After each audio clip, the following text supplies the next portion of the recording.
Olá, OABeiros e OABeiras, tudo tranquilo?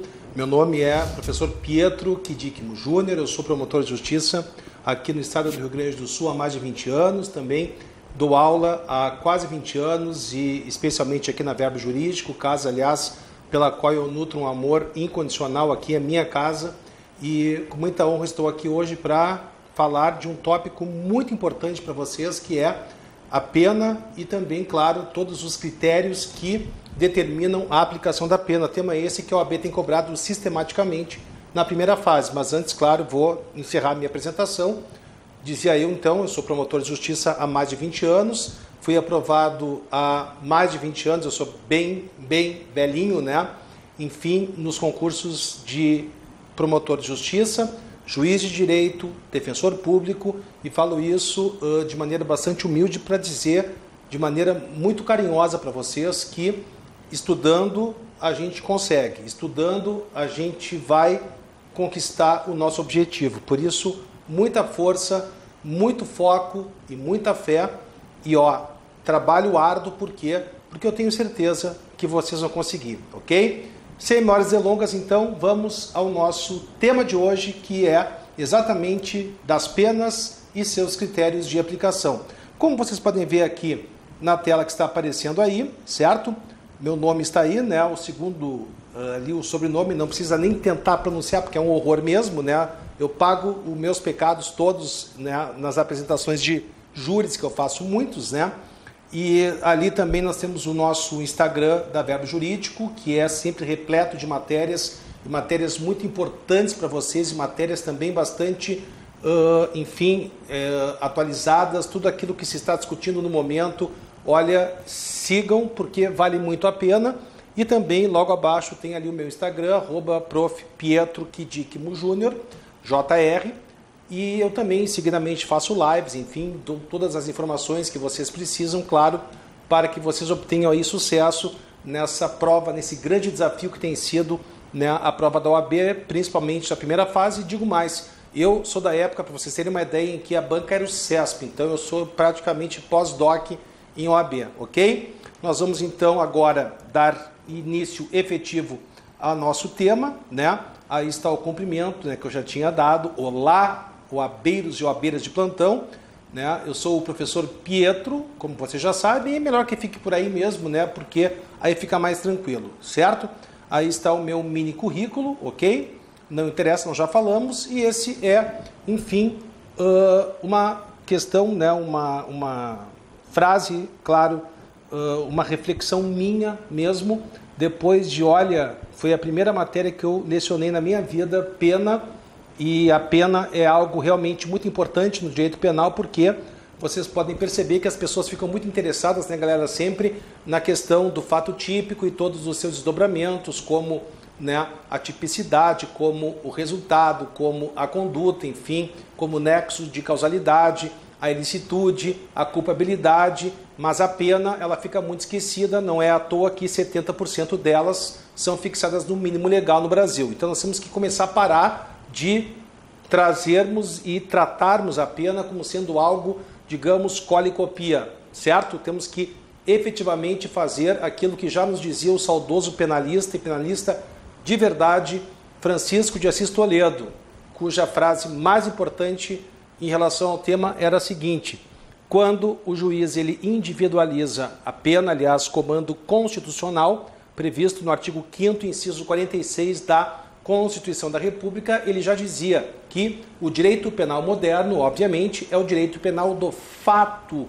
Claro, não podemos punir alguém pelo que é, mas pelo que ele fez do fato, mas que permita com que se leve em conta as características do autor desse fato, sob pena de nós cairmos aí num vazio e acabarmos entregando, fixando a idêntica sanção penal a todos os réus, o que é francamente absurdo. Então, essa frase aqui, que eu tenho bem importante, eu mesmo, né, depois de tantos anos refletindo, então eu sempre digo, né, que a pena é efetivamente, galera, a mais importante consequência penal advinda diretamente, né, o principal efeito penal diretamente advindo, obtido da prática de uma infração penal, ou seja, de um fato típico, ilícito e culpável.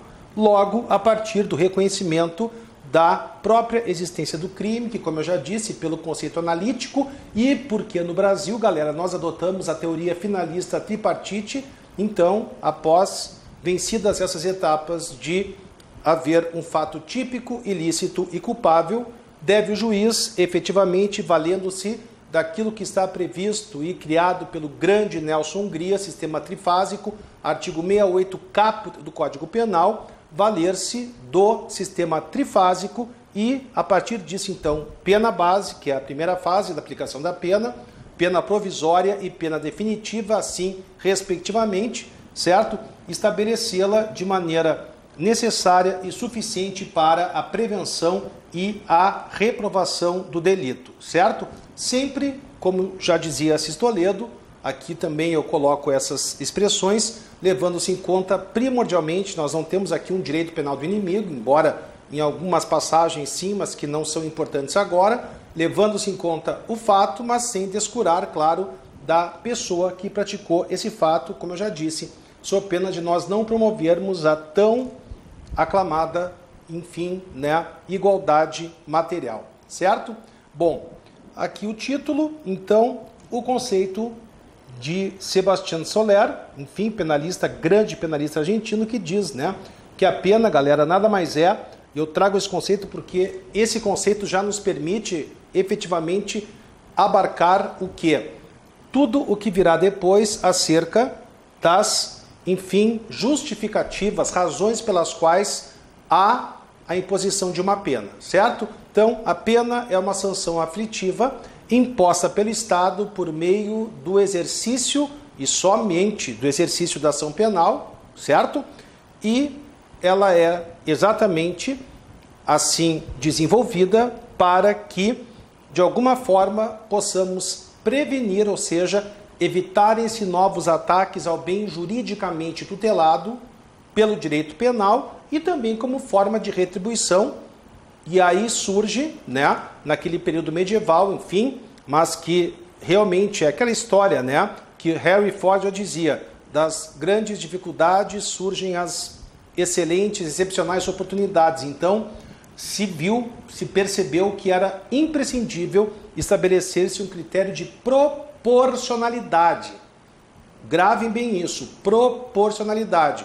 E eu começo de maneira bastante enfática com isso no nosso tema, na nossa exposição de hoje, porque isso tem sido objeto de muita pergunta na prova da OAB.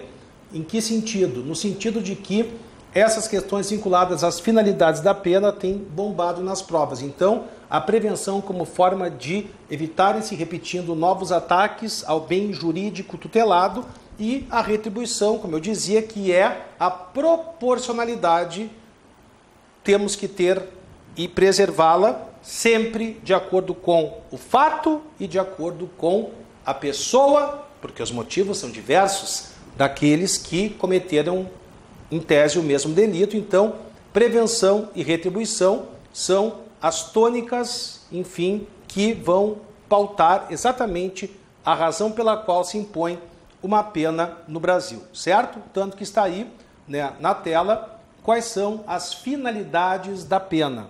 Claro que eu não vou falar aqui sobre as teorias abolicionistas que pregam o fim da pena, até porque são, enfim, teorias que são e foram desenvolvidas, nasceram nos Países Baixos, nasceram na Dinamarca, enfim, países onde, sabidamente, a criminalidade é muitíssimo menor que no Brasil.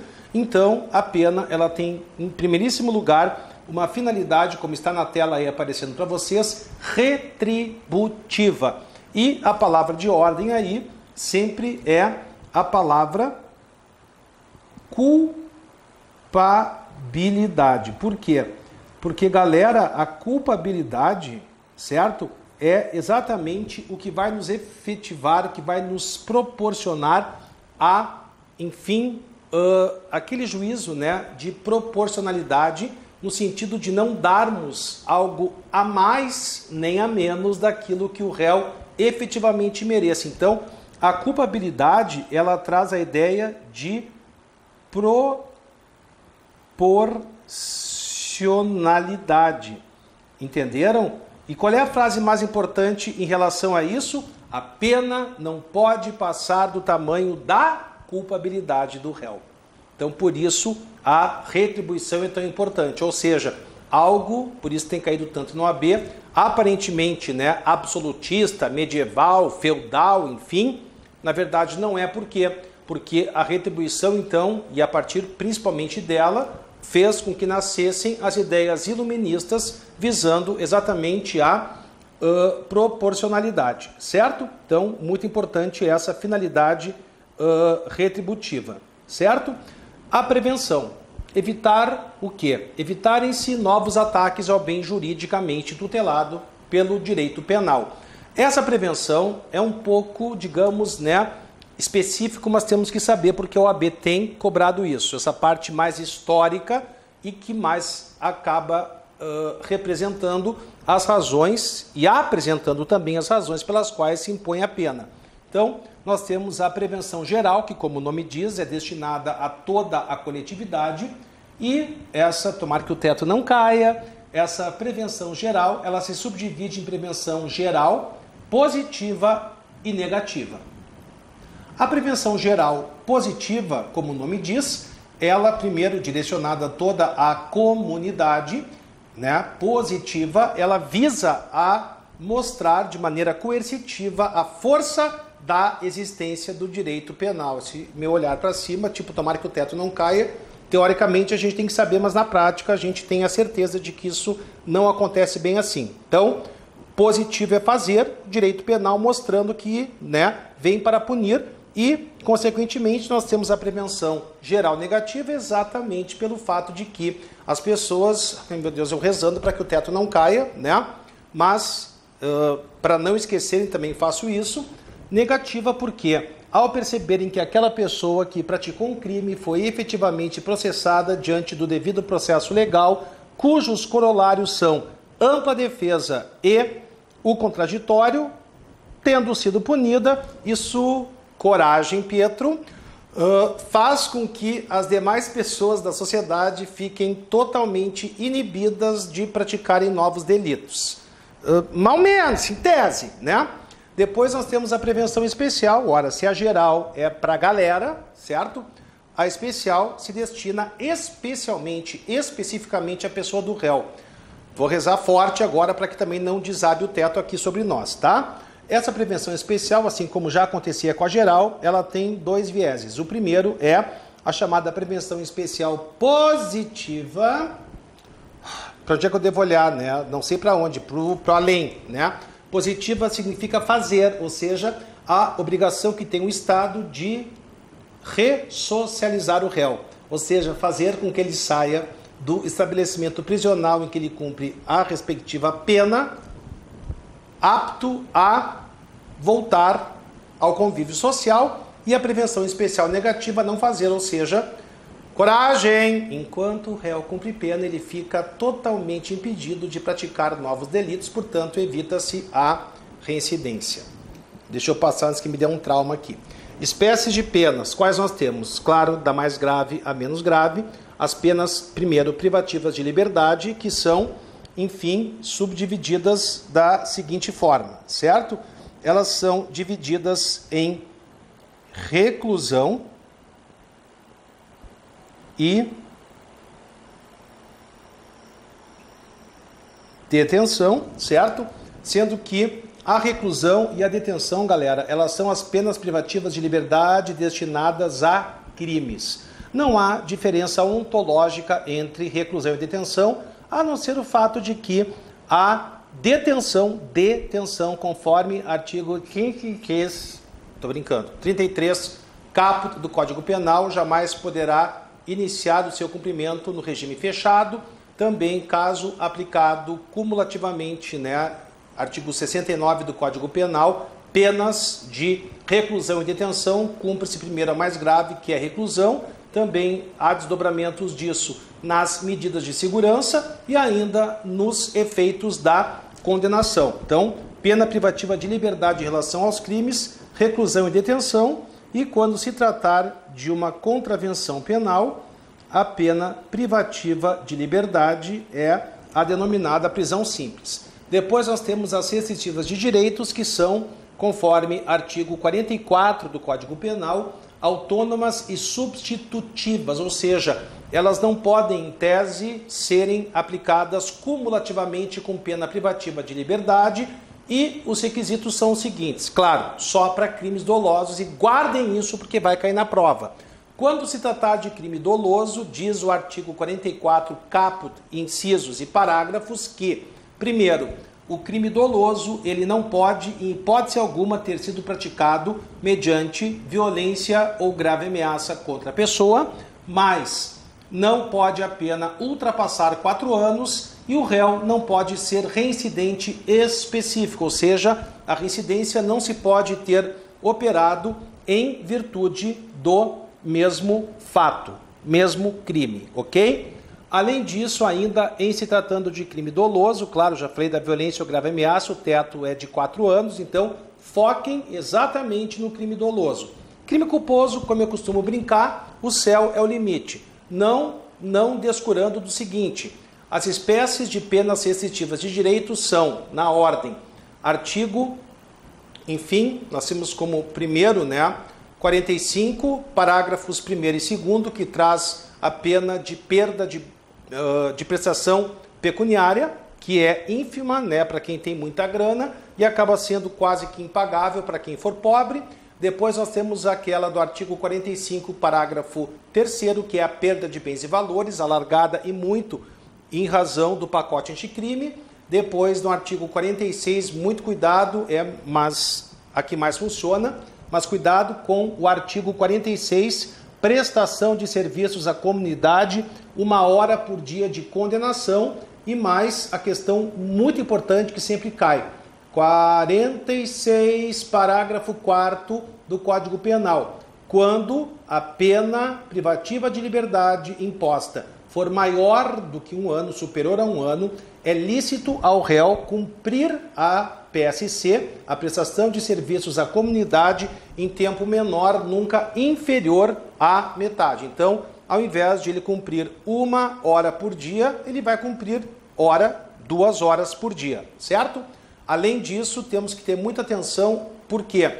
Porque no caso das penas restritivas, e aqui especificamente a prestação de serviços à comunidade, o que é um erro crasso, porque é que mais funciona, ela somente pode ser aplicada a penas privativas de liberdade superiores a 6 meses. Depois, na ordem, nós temos o artigo 47, as interdições temporárias de direitos, e, por fim, no artigo 48 do Código Penal, a interdição, a limitação de final de semana, pasmem, cumpridas, que devem ser em albergue. São Paulo, maior comarca do país, não dispõe de um albergue local onde se cumpre pena em regime aberto, e também a pena de limitação de final de semana. Quer saber? Quem cumpre mesmo, cara, limitação de final de semana somos nós que fazemos concurso e fazemos prova da OAB. Bom, depois nós temos a pena de multa, certo? Muito cuidado, por quê? Bom, a pena de multa ela pode ser aplicada conforme artigo 44, parágrafo 2º do Código Penal. Por quê? Porque o artigo 60, parágrafo 2º do Código Penal foi revogado, certo? Para penas privativas de liberdade de até 1 ano. Então vamos lá. Quando o cidadão é condenado a pena de 1 ano, ok? O que vai acontecer? Ele terá a pena privativa de liberdade substituída somente por uma pena de multa, ok? E quando a pena, claro, ou uma restritiva, mas geralmente acabam aplicando pena de multa. E se a pena privativa de liberdade for maior do que 1 ano, opção do juiz é a seguinte: ou 2 restritivas de direitos, quase nunca, ou uma restritiva de direitos cumulada com uma pena de multa, certo? Isso, então, em relação às espécies de penas, e já falando sobre a sua aplicabilidade, certo? Sistema trifásico, circunstâncias e elementares. O que nós levamos em conta para a fixação da pena? Galera, vocês estão olhando para mim e percebem que eu não tenho cabelo, não é isso? Então, agora, com base no meu cabelo, eu vou definir, e vocês nunca vão esquecer, aliás, ao longo desses 20 anos tem dado certo, para ver como eu sou careca há muito tempo, tá? Olha só, e dá trabalho mais do que fazer chapinha aí as gurias, tá? Imagina o seguinte, eu pego uma Gillette Sensor, aquelas que custam bem baratinho, tá? Olha só, digamos que eu pegue e, como eu faço sempre, 3 vezes por semana, para não ficar tão ridículo, né? Eu fico então rapando aqui meu cabelo, tá? Eu vivo sem o meu cabelo? Vivo sem o meu cabelo? Claro que sim. Então, o meu cabelo para mim é uma circunstância, porque com ou sem ele eu vivo. Claro, com ele ficaria o bozo, porque só iria nascer cabelo para os lados e sem ele eu fico tipo o Bruce Willis depois da gripe suína. Agora, imaginem que eu, com a Gillette, pegasse e desse um talho no meu pescoço e minha cabeça caísse.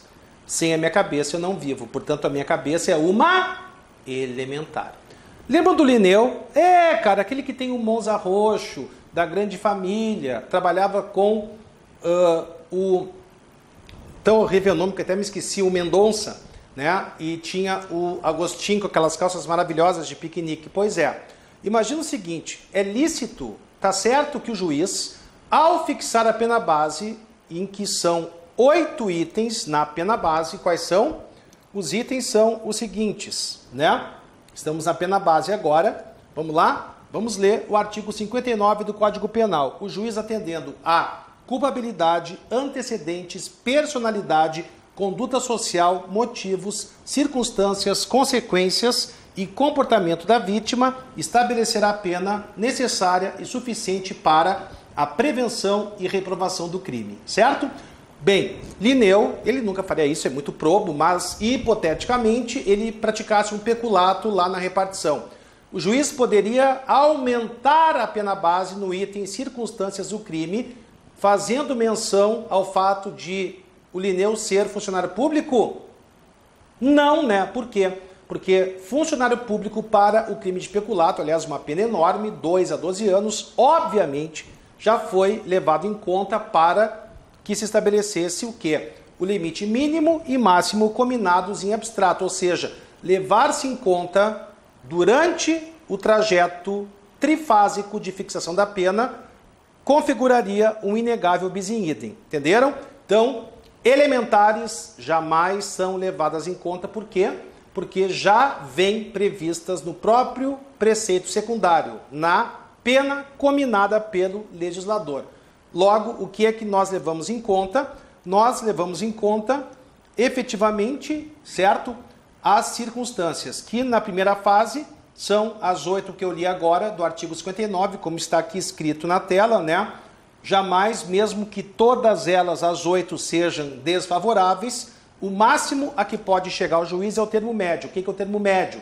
É a pena mínima somada à pena máxima dividido por 2. Esse é o máximo a que o juiz poderá chegar, mesmo que todas, repito, 8 operadoras do artigo 59 do Código Penal, utilizado que é para fixar a pena base, sejam desfavoráveis. Depois nós temos a segunda fase de aplicação da pena, também chamada de pena provisória, e que guarda, galera, um traço comum, muito importante com a fase anterior, que é o quê? Bem, tanto na primeira fase, pena base, como na segunda, pena provisória, ou seja, respectivamente, 8 operadoras que compõem o artigo 59 e, na segunda fase, artigos 61 e 62, como está aí na tela de vocês, agravantes, e artigos 65 e 66, respectivamente, atenuantes, incide a súmula 231, 231 do STJ, Superior Tribunal de Justiça, que desautoriza que nessas 2 primeiras fases a pena combinada aplicada pelo juiz seja fixada aquém do mínimo, abaixo do mínimo ou acima do máximo. E por quê? Não é nenhuma casualidade, é porque existe sim um controle legislativo sobre a aplicação judicial da pena. Ou seja, nós temos quantitativos já impostos pela lei, lá no 59 e aqui nas agravantes e atenuantes, ou é o juiz quem vai definir quanto é que vale cada uma? É o juiz. Então, para que não haja uma arbitrariedade, o juiz pode, tanto na primeira como na segunda fase de aplicação da pena, dar o valor que ele entender. Correto, desde que não ultrapasse, né, que não avance o mínimo, nem acima do máximo, certo? E por fim, nós temos a terceira fase, aí sim, como já há a previsão fixa ou variável de percentuais, ou seja, o próprio legislador já estabeleceu, enquanto lá na terceira fase, chamada de pena definitiva, elas iriam valer, aí sim o juiz poderá fixá-la aquém do mínimo ou acima do máximo. Depois nós temos a, entre aspas, quarta fase de aplicação da pena, que é justamente a verificação, e tem caído na OAB, acerca do concurso de crimes. Por quê? Porque o juiz precisa, caso exista pluralidade de crimes, saber se efetivamente o sistema da exasperação. O que é exasperação? Primeiro, é o concurso formal próprio, mediante, portanto, uma conduta, você produz 2 ou mais resultados, só o primeiro pode ser doloso, o segundo, e a partir dele, no máximo culposo, aí a pena pega-se de um deles, aumentada sempre entre, perdão, 1/6 e metade, exasperação, mais benéfico para o réu, e ainda o crime continuado, vários crimes que, perdão, reunidos pelas mesmas condições de tempo, lugar, modo de execução e outras semelhantes, os subsequentes devem ser, enfim, compreendidos como uma verdadeira continuidade e continuação do primeiro, e por isso que se toma a pena de um deles, se todos forem iguais, ou a do mais grave, e se faz um aumento que varia entre 1/6 e 2/3, ok? Aí, por que tem essa quarta fase? Porque, cara, às vezes, o cúmulo material, a soma das penas, é mais benéfica do que a exasperação. Basta a gente ter um crime muito grave junto com um crimezinho pequeno. A soma vai ser mais benéfica do que a exasperação. Por quê? Porque o percentual ele é calculado sobre o crime mais grave. Pena de multa. Esqueçam a súmula 520, perdão, e 21 do STJ. Por quê? Porque não é mais a Fazenda Pública que executa, sou eu, promotor de justiça, perante a vara de execuções criminais. Podem acreditar, podem inclusive já anotar aí que isso vai cair na prova de vocês. Depois, o regime inicial de cumprimento da pena. Olha o catatal de coisas que a gente precisa levar em conta. Vamos lá? Lei, artigo 33, quantidade da pena. Até 4 anos, regime aberto. Mais do que 4, até 8, semiaberto, acima de 8, fechado. Reincidente, pode começar no aberto? Jamais. Mas também não precisa ir diretamente para o fechado. Onde é que está isso? Está aqui na tabela, no quadro de vocês. Súmula 2, coisa boa, 269 do STJ, que diz que a reincidência por si só não implica a fixação do regime inicial fechado, mas do regime imediatamente mais gravoso do que a quantidade de pena iria permitir, ou seja, só vai valer para aqueles que tiverem uma pena fixada em 4 anos, que seria o aberto, vai para o semiaberto, ok? Súmula 440 do STJ, que diz que é imperioso que se calcule, que se fixe o regime sempre proporcionalmente ao que foi fixado na pena base. Ó, a culpabilidade aí, gente! Sempre pautando tudo acerca da pena. Ainda, né? As súmulas 718 e 719, ambas do Supremo Tribunal Federal, que dizem o quê? A gravidade em abstrato do crime não constitui fundamento necessário para que o juiz estabeleça a pena em regime mais gravoso do que a quantidade iria permitir, e a outra diz que não pode simplesmente o juiz estabelecer a pena, ou melhor, o regime, certo? De cumprimento de pena, certo? Mais gravoso do que a quantidade de pena iria permitir, sem fundamentação idônea. Ou seja, o que o Supremo está dizendo ao juiz? Cara, fica bem quietinho e te embasa na quantidade da pena que você aplicou. Por quê? Porque se não for compatível, você vai ter que remar muito para fundamentar, certo? Bom, conheçam, entrem, vejam, visitem o nosso site, por quê? Porque nós temos as informações de que você precisa, sempre atualizadas. O nosso pessoal aqui é bom, galera. Eu aqui estou destoando aqui um pouco, né? Mas o nosso pessoal é muito bom. Aproveitem porque tem coisas que só a Verbo faz para você. Muito obrigado pela atenção. Beijo grande. Tudo de bom.